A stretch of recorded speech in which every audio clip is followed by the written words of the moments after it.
Hi అండి. ఇది మా ఇంటి పక్కన ఖాళీ ప్లేస్ అండి. వాటర్ మిలన్ తీగ కనిపించింది.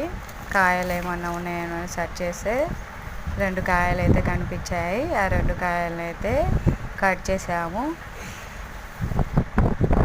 చూడండి ఎంత పెద్దగా కాసిందో కాయ.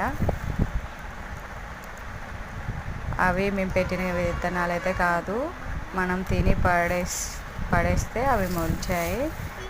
అలా మొలిచిన వాటికైతే 2 కాయలు కాసాయి. ఏ కెమికల్ వేయలేదు, ఆర్గానిక్. మధ్యలో ఒక దోస తీగ ఉంది. ఆ దోస తీగ ఒక దోసకాయ కూడా పడింది. రెండో వాటర్ మిలన్ కూడా తెంపేసాము. కట్ చేసి చూస్తే కొంచెం వైట్గా ఉంది, కానీ స్వీట్గానే ఉంది. మనం ఏ కెమికల్ వేయలేదు కాబట్టి అవి వైట్గా ఉన్నాయి, కలర్ రాలేదు, కానీ టేస్టీగానే ఉన్నాయి. వీడియో మీకు నచ్చితే లైక్ కొట్టండి, ఛానల్ సబ్స్క్రైబ్ చేయండి.